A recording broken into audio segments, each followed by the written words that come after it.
Lilli James went to the restroom briefly before heading home. Surveillance cameras captured a man following the young woman. No one could have imagined that the man was carrying a hammer and would disfigure her so severely that she would be almost unrecognizable.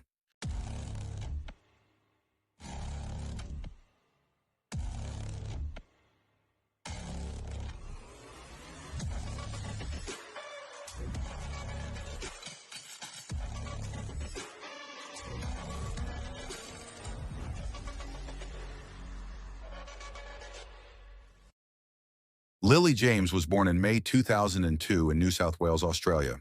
In 2020, she graduated from high school and began a bachelor's degree in sports at the University of Technology in Sydney.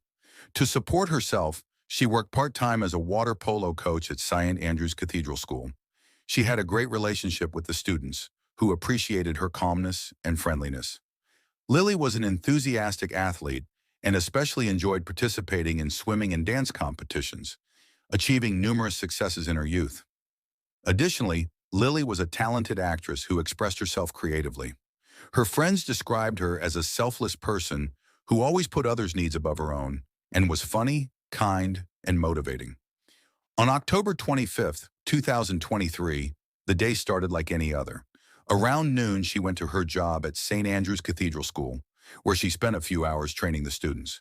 She planned to go home afterward but needed to use the restroom first. Surveillance cameras show her heading toward the gym restrooms around 7 p.m. Shortly after, a man appeared in the footage. An hour later, the door opened again, but only the man exited. The video was never released to the public by the police. At the James home, concern for Lilli grew as the evening wore on. She still lived with her parents and usually came home on time, but she was unusually late that night.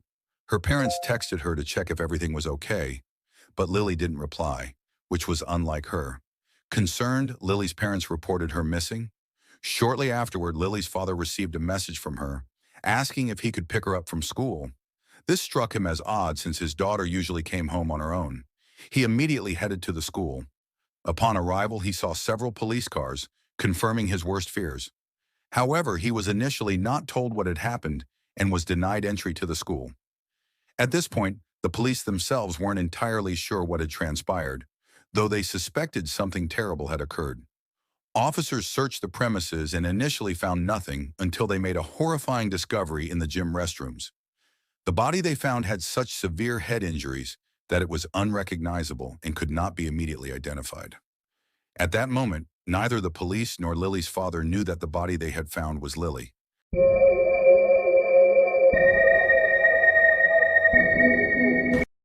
In the forensic examination, it was determined that the young woman had been beaten to death with a hammer.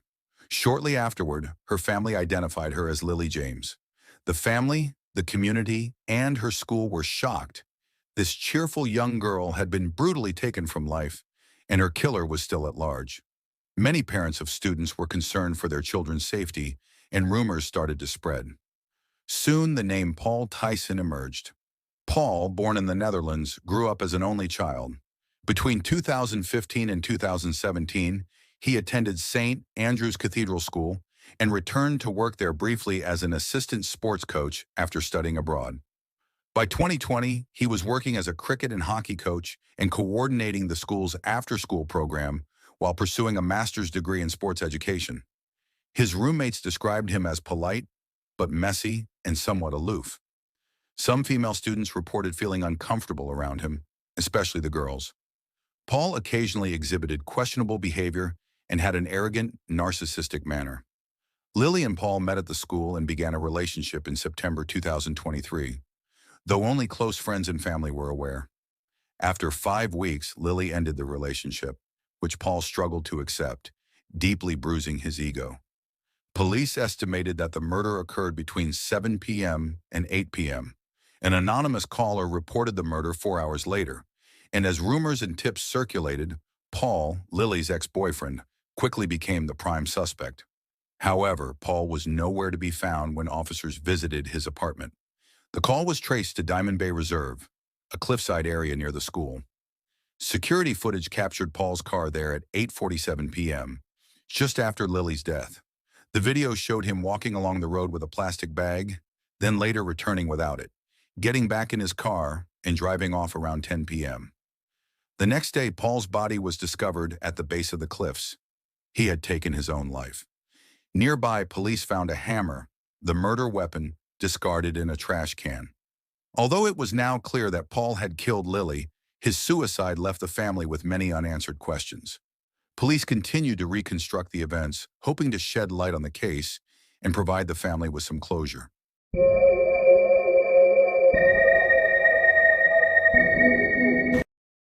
In September, Paul and Lilli began dating. After 5 weeks, Lilli ended the relationship because Paul had become increasingly controlling, always wanting to know where she was and what she was doing. Lilli no longer wanted to put up with it, so she broke things off. Paul, however, refused to let go and began planning his next steps. This became known when footage from the day of the incident showed Paul purchasing a hammer at a hardware store, the same hammer he later used to kill Lilli. Afterward, he rented a car and drove to the school, where he waited for the right moment to confront her.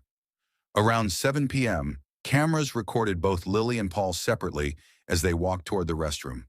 The confrontation escalated, though the exact circumstances remain unclear. It's believed that Paul, in his irrational mindset, made demands and accusations that Lilli couldn't understand. This enraged him, leading him to strike her repeatedly with the hammer, so brutally that she became unrecognizable. Around 8 p.m., he drove to Wackless, disposed of the hammer in a trash can, and continued driving. On the way, he called the police to report the body. He also texted Lilli's father, requesting he pick her up from school. Criminologists suspect he sent this message to ensure Lilli's body would be found or to mislead the police about the time of death. Additionally, items were found in the car suggesting he may have intended to flee rather than end his life. Sadly, the James family will never know the full story. They'll never see their daughter again, never speak with her, all because a young man couldn't handle rejection and felt his ego wounded. And that brings us to the end of this video. Let me know in the comments what you think about this case. How could Paul have snuck into the school unnoticed? Unfortunately, we won't get any more answers to these questions. I want to say a big thank you for all the support. I'm thrilled to see our community growing. Feel free to give this video a thumbs up and subscribe to the channel. It really helps. Take care and see you soon.